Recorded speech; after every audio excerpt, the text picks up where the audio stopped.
I lost my mother in a car crash, my father to a wheelchair, and the love of my life to a highway, but I never lost my will to survive. This is the story of how I rebuilt a broken life, defended my family's honor against cruel betrayal, and found hope growing in the smallest heartbeat. My name is Julie, and this is the story of how my life was turned upside down not once, but twice.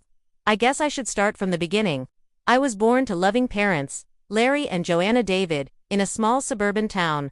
My dad was a journalist, and my mom worked as a nurse. We weren't rich, but we were happy.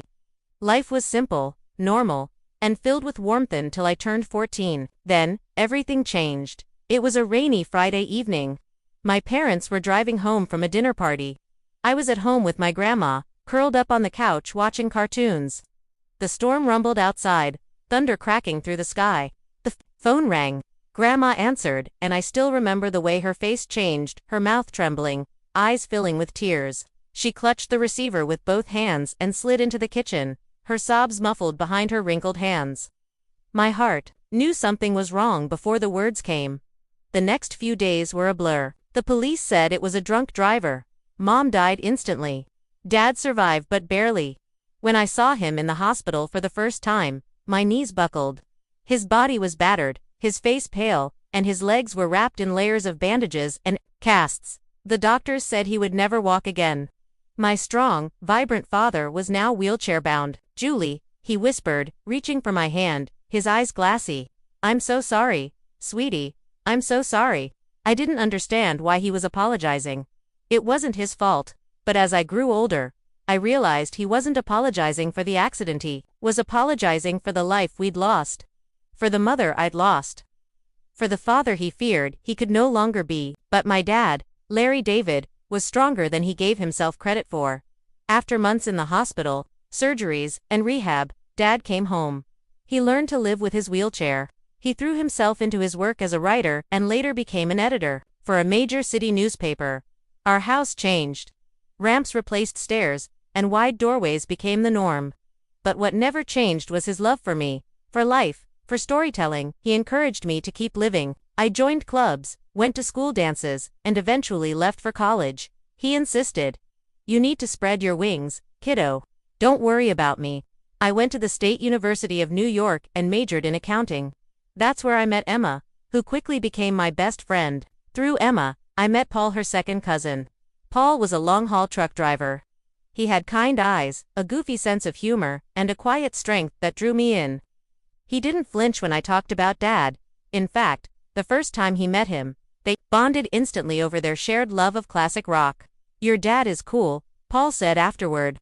"And you're amazing for taking care of him." I tried to play it off, but inside, I glowed. For the first time since the accident, I felt like maybe, just maybe, I could have a normal life. A life with love, laughter, and even a family of my own. After graduation, Paul and I both landed stable jobs. I worked at a local tax service. Paul continued with his trucking. We dated for 4 years before he proposed during a sunset walk in the same park where we had our first date. "Yes," I whispered through happy tears. "But I can't leave my dad." Paul smiled and said the words. That sealed my love for him forever. I wouldn't have it any other way. "We'll all live together. Your dad's apartment is big enough, right?" Our wedding was simple but beautiful. Dad insisted on wheeling himself down the aisle to give me away. There wasn't a dry eye in the place. But every fairy tale has its villain. Mine came in the form of my mother-in-law Maria and her daughter Olivia. From the moment I met them, their disapproval was palpable.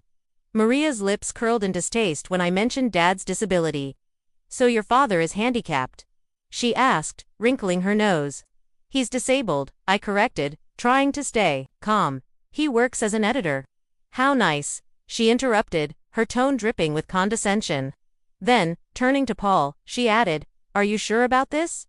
There are so many nice girls from good families." I flushed with anger and humiliation, but Paul stood firm. "Mom, Julie is from a good family. Her dad's disability doesn't change that." Maria was silenced, but not defeated. Olivia mirrored her mother's contempt, barely acknowledging my presence. After the wedding, Paul moved into Dad's apartment, just as we'd planned. We carved out a cozy routine: meet at the tax office, Paul on the road, and Dad holding down the fort. Maria and Olivia visited occasionally. each time bringing a storm of passive-aggressive comments and thinly veiled insults. Once, I overheard Maria say to Olivia, "It's a shame. Paul could have done so much better. Now he's stuck with that girl and her crippled father." I said nothing. For Paul's sake, I tried to keep the peace, but the tension simmered. One day Paul called from the road, his voice excited. "Julie, I've been thinking, what if we bought a townhouse? Easier for your dad, more space, and you could have that garden you always talk about." I glanced at Dad, who was quietly reading nearby. "What do you think, Dad?" His eyes lit up. "A garden would be nice." And so, we searched. We found a beautiful, accessible townhouse with a backyard, and we made it our home. Paul was away often, but when he returned, we made the most of our time together: family dinners, movie nights, long talks under the stars. We even hosted a housewarming party. Friends, colleagues, and yes, Maria and Olivia were invited. They showed up late, prowling through the house with veiled envy. When we reached the master bedroom, Maria smirked. "You know, Julie, this would be perfect for Paul and me." "Why, don't you send your father to a nursing home?" I felt like I'd been slapped. "Excuse me, he's not a whole person anymore.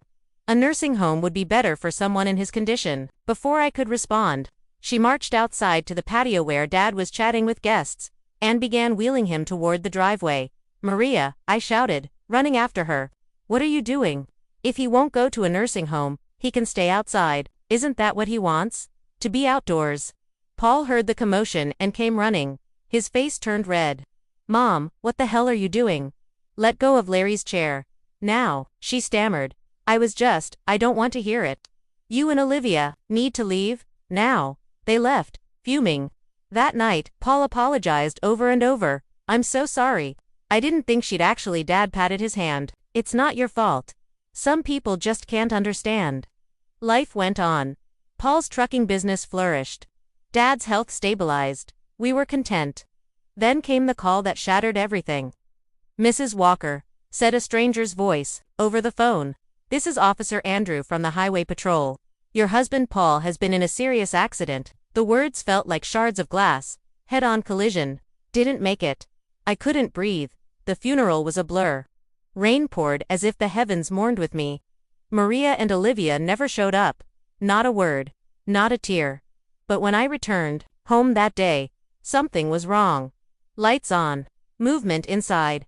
I opened the door and found Maria and Olivia in my living room, surrounded by boxers and furniture. "Oh, Julie," Maria cooed. "We're just helping you pack.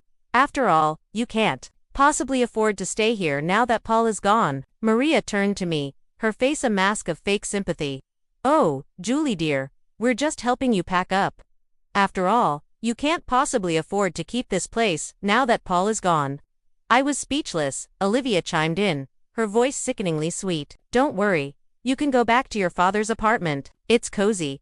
I could feel the anger building inside me.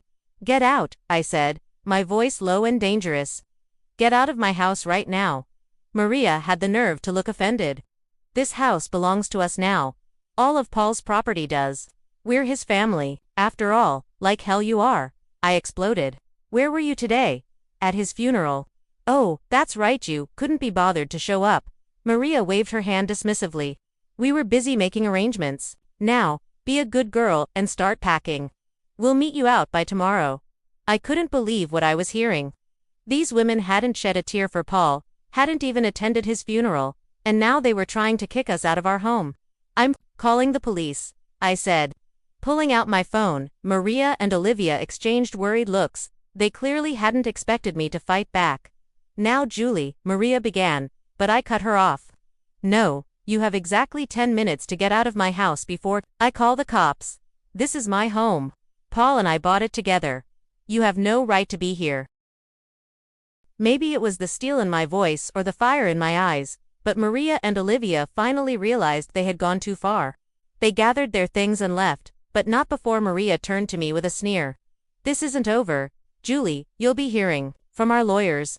The days after Paul's funeral were a blur of grief, anxiety, and paperwork. I threw myself into sorting out his affairs, partly to keep busy and partly out of fear that Maria and Olivia would follow through on their threats. A week later, I received a call from a local law firm. My heart pounded as I answered, afraid. It was Maria. "Mrs. Walker." This is Scott Thompson from Thompson and Partners. I'm calling about your late husband's will. His will? I echoed. I had no idea Paul had one. Yes, ma'am.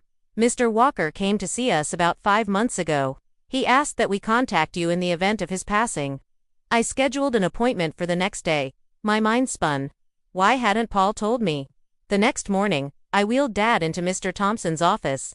The lawyer greeted us warmly. Mrs. Walker. Mr. David, I'm sorry for your loss, he said, opening a file. Now, as I mentioned on the phone, your husband drafted a will.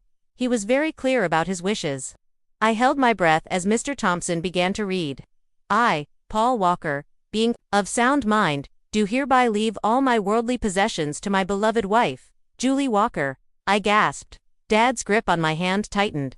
This includes our home, my truck, and all our savings. It is my wish that Julie used these resources to care for herself and her father, Larry David, whom I have come to love as my own. Tears streamed down my face. Even in death, Paul was protecting us. There's more, Mr. Thompson said gently. Mr. Walker left a letter for you. He handed me an envelope. With shaking hands, I opened it. My dear Julie, if you're reading this, it means I'm gone. I'm so sorry for leaving you and Larry. Please know that you two are the best thing that ever happened to me. I made this will because I know how my mother and sister can be. I didn't want to worry you, but I needed to make sure you and Larry were protected. You're my real family, Julie. You and Larry Nottam take care of each other. Live your lives to the fullest, and know that I'll always be watching over you. All my love. Powley clutched the letter to my chest, sobbing. Dad was crying too, his weathered hand patting my arm. Mrs. Walker, Mr. Thompson said after giving us a moment, your husband's truck was insured? Given the circumstances of the accident, the insurance company will be paying out the full value of the policy. What does that mean? I asked, sniffling. It means you'll be receiving a large sum of money. Enough to pay off your mortgage and more. As we pulled into the driveway, I noticed a familiar car, Maria's sleek sedan. Oh no, I muttered. What now? Sure enough, Maria and Olivia were on the porch. But this time, I wasn't afraid. Julie, Maria began, her voice sugary. We need to talk about Paul's estate. I looked her straight in the eye. No, we don't. Paul left everything to me. It's legal, it's official, and do you want to know why? Because we were his real family, not you. Now please leave. You're trespassing. For once, Maria was speechless. Olivia tugged at her arm. With one last venomous glare, they drove away. The weeks that followed were busy. I threw myself into handling the paperwork, managing the insurance payout, and trying to heal. One afternoon, I found a notebook in Paul's desk. It was a journal, full of scribbled notes and dreams, thinking about starting a college fund for our future kids. Want to make sure they have the best start in life. My heart ached. We had talked about children. We had planned to wait until we were financially stable. Now those dreams were pages in a journal. That night, I dreamed of Paul. He was smiling, holding out his hand. It's okay, Julie, he said. Everything's going to be all right. I woke up feeling different. As I brushed my teeth, a wave of nausea hit me. It didn't go away at first. I blamed stress. Then a small voice inside whispered a different possibility. I bought a pregnancy test. 5 agonizing minutes later, I stared at 2 blue lines. Pregnant. Tears welled in my eyes. A swirl of grief, joy, fear, and hope rushed through me. Julie, Dad called from outside the bathroom. Everything okay? I opened the door, holding up the test. I'm pregnant, Dad. He hugged me tight. It's okay, you're not alone. This baby. This baby is a gift, a piece of Paul. His words routed me. The fear faded. Determination took its place. You're right, I said, wiping my eyes. We're going to be okay. Months passed. My belly grew. Dad was my rock, supporting me every step of the way. We planted a garden, and each day felt a little brighter. Then, one sunny afternoon, Maria's car appeared again. I walked to the porch, hand instinctively resting on my belly. Julie, Maria said, her voice lacking its usual edge. We need a place to stay. We were wondering if we could move into your dad's old apartment. Just until we get back on our feet. I stared at her. After everything, they had the nerve. I'm sorry, I said, calm but firm. That's not possible. And I don't want to communicate with you anymore. Her eyes dropped to my belly. Shock twisted her face. You're pregnant. Already. You little prostitute. Paul's body isn't even cold. I smiled a quiet, secret smile. My personal life is none of your concern. Please leave. Maria opened her mouth, but something in my gaze silenced her. She turned and walked away. I watched their car disappear down the street, a deep calm settling over me. I had stood my ground. Protected my family. Paul would have been proud. The seasons changed. As summer edged into fall, my belly swelled with new life. Each morning I woke up with a different sensation, a flutter, a kick, a small but powerful reminder that part of Paul was still with me.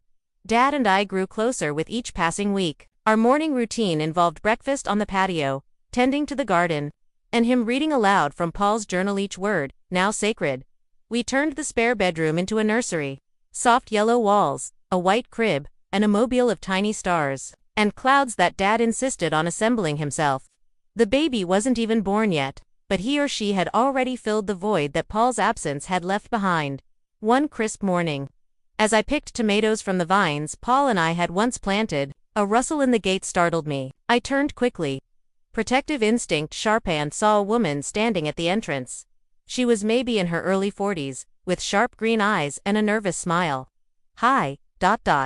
I'm sorry to just show up," she said. "Are you Julie Walker?" I nodded, slowly. "Who's asking?" She pulled out a card and handed it to me. "My name is Laura Benedict. I was Paul's accountant.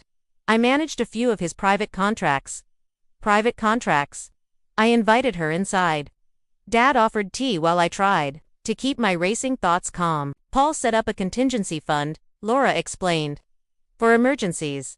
And for you. He didn't want you to know about it unless something happened to him. I was instructed to deliver this package if he didn't come home." She slid a sealed manila envelope across the table. I opened it carefully. Inside was a USB drive, a letter, and an account ledger. "Julie, if you're reading this, I hope you're okay. I'm sorry I didn't tell you about this account, but I wanted there to be a cushion in case the world got too heavy. It's not just money, it's security, it's college for our child. It's peace of mind. Don't ever let anyone make you feel like you're not strong enough. Because you are. Love."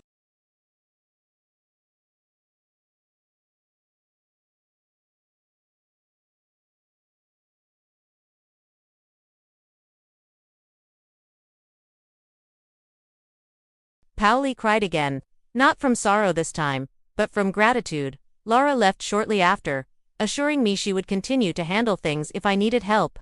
I thanked her, still processing what had just unfolded.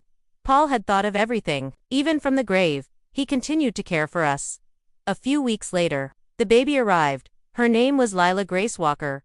Born on a rainy Wednesday night, she had Paul's dark hair and my eyes. The moment they placed her in my arms, a wave of indescribable peace washed over me. The pain, the grief, the long nights filled with tears, they all faded under the weight of her tiny heartbeat against mine. Dad was the first to hold her after me. His hands, weathered from years of typing and turning pages, trembled slightly as he cradled her. "Welcome to the world, Leela," he whispered. "Your dad would have loved you more than anything." We spent the first few weeks in a haze of feedings, diaper changes, and long naps. But there was laughter again. There was life again. Then came the letter. It was delivered by a courier one rainy afternoon. A thick cream envelope with a bold legal header. I opened it with shaky hands. Maria and Olivia were suing me. They claimed I manipulated Paul into writing the will. That I was unfit to manage the estate. That the house, the money, and even Leela deserved to be investigated for legitimacy. I wanted to scream, to cry, but instead, I called Mr. Thompson. "Let them come," he said calmly after reading through the letter. "We have the original will, Paul's medical records confirming his mental capacity, the journal, the lawyer's records. They're grasping at straws." Still, it was hard not to be rattled. I sat on the edge of Leela's crib that night, watching her sleep. "I'll protect you," I whispered. "No matter what." The court hearing was set for 2 months later. In that time, Maria and Olivia made their campaign public. They started rumors. Around town, "Julie's a gold digger. Paul's death was too convenient. She got pregnant too quickly. Maybe it wasn't even Paul's baby." People whispered. I felt eyes following me when I went grocery shopping or picked up diapers. Some neighbors avoided me altogether, but others kind-hearted, Decent people stood by me. My boss at the tax office offered extra days off. Emma, my college friend, flew in for a week just to help with the baby. Even Laura Benedict returned with a notarized affidavit defending my character and Paul's planning. The courtroom on the day of the hearing was packed. Maria and Olivia sat on one side. Their smug, overly confident man laid out their argument. Ms. Walker manipulated a vulnerable man. She isolated him, took control of his finances, and now, conveniently, is the sole beneficiary of everything he owned. I sat quietly, holding the journal Paul had left behind. When it was my turn to speak, I passed the letter Paul wrote to the judge. Mr. Thompson outlined every legal step, supported by documents, witnesses, and records. I stood and spoke from the heart. Paul was not a fool. He wasn't manipulated. He was loved. We were building a life together. And now, a part of him lives on in our daughter. The judge took a long pause. Then came the ruling. The will stood. Maria and Olivia's claims were dismissed as baseless and malicious. The courtroom gasped. Maria shot up in protest, but the judge silenced her with a sharp gavel. You've wasted this court's time and tried to destroy a grieving widow. You should be ashamed. That day, justice wasn't just served, it was vindicated. As we left the courthouse, Emma squeezed my hand. You did it, Julie. Dad, holding Lila in his arms, smiled for the first time in days. No, I whispered. We did it. We drove home in silence, a peaceful, healing silence. That night, I sat in the nursery, rocking Lila and thinking of Paul. I whispered our story to her about courage, love, betrayal, and hope. You were made from love, I said to her. From a man who gave everything for his family, and from a woman who never gave up. The wind outside rustled the garden leaves. The stars above blinked into view. Tomorrow would come with new challenges. But for now, for tonight, our little family was whole. The weeks after the court case brought a strange kind of calm. Lila was growing quickly, cooing and gurgling, and learning to roll over. Every day with her felt like a step forward toward healing, toward rediscovery. Dad started writing again. After years of working as an editor, he was now drafting a memoir, his version of our family's story. He said it helped him process everything: Mom's death, the accident, Paul's love, and the miracle of Lila. Meanwhile, I returned to the tax office part-time. My coworkers welcomed me back with warmth, and I found comfort in the structure. Lila stayed home with Dad, who happily embraced his new role as a doting grandfather. One crisp winter evening, while I was rocking Lila to sleep, there was a soft knock at the door. Emma stood there, bundled in a coat and scarf, holding 2 cups of cocoa. Thought you could use this, she said. We sat on the couch, watching Lila sleep in her bassinet. So, what now? Emma asked gently. Now ... I rebuild, I replied. Not just for me. For Lila, for Dad, for the life Paul wanted for us. The next few months passed in a gentle rhythm. Spring returned, painting the garden in brilliant colors. The tomatoes came back, wild and hardy, as if echoing the resilience growing inside our home. I began volunteering at a local center for young widows. It was a quiet act at first, sitting with others in grief, listening more than speaking. But as the weeks went on, I started sharing my story, the love, the betrayal, the court case, and most importantly, the strength that came after. One afternoon, I was approached by a publisher who had heard about Dad's memoir. They were interested. After a few meetings and edits, his manuscript titled Rooted in Love was accepted for publication. The day the first copy arrived, Dad cried. For Joanna, he whispered. For Paul, for us. Lila's first birthday approached. I decided to throw a celebration, not grand, but meaningful. We invited Emma, co-workers, neighbors who had supported us, Laura Benedict, and the women from the Widow Center. As I carried Lila out into the backyard, where balloons swayed gently in the breeze and the smell of grilled food filled the air, I paused. She looked up at me with those same dark eyes Paul had. I kissed her forehead. This is your story too, I whispered. You come from strength. During the party, Dad gave a short toast. To Julie, the bravest person I know. And to Lila, the future we never imagined but desperately needed. There wasn't a dry eye. A few days after the party, I received a letter from Maria, handwritten, unusual. Julie, I don't expect forgiveness. I only want to say that I was wrong. About you. About Paul. About everything. I lost a son. And in my grief, I lashed out. I thought I was protecting his memory. But I see now I was just protecting my pride. I hope one day, Lila will know that her grandmother regretted her mistakes. I sat with the letter for a long time. I didn't know what to feel. Relief. Maybe both. I didn't reply. Some wounds take longer than others to close. But I did tuck the letter into a box I had started for Lila. Photos of Paul. Pages from his journal. Letters from me and Dad. Mementos of the life we had before and after her birth. One day, I'd give it to her, let her see where she came from. Years passed. Dad's memoir became a modest success, and he began receiving invitations to speak at local writing workshops. I expanded my work at the tax office, eventually becoming a partner. Emma moved to town permanently and became Lila's godmother, and Lila, she grew into a thoughtful, spirited child, curious, kind, and fierce in the way children who've inherited silent strength often are. One evening, when she was about 5, she crawled into my lap with Paul's journal. "Mommy," she asked, "was Daddy brave?" I kissed her hair. "The bravest, and he loved us with everything he had." She nodded solemnly and rested her head against my heart. "Then I'll be brave too." Tears welled in my eyes. "You already are." Life has a way of moving on, not forgetting, not erasing, but flowing forward, carrying the past gently in its current. Paul's love didn't end the day he died. It lived in letters, in laughter, in the tomato vines and wind chimes, in bedtime stories and garden soil, and most of all, in the child we shared. This was our story of love that endured, of loss that shaped us, of resilience that carried us, and of hope that refused to die.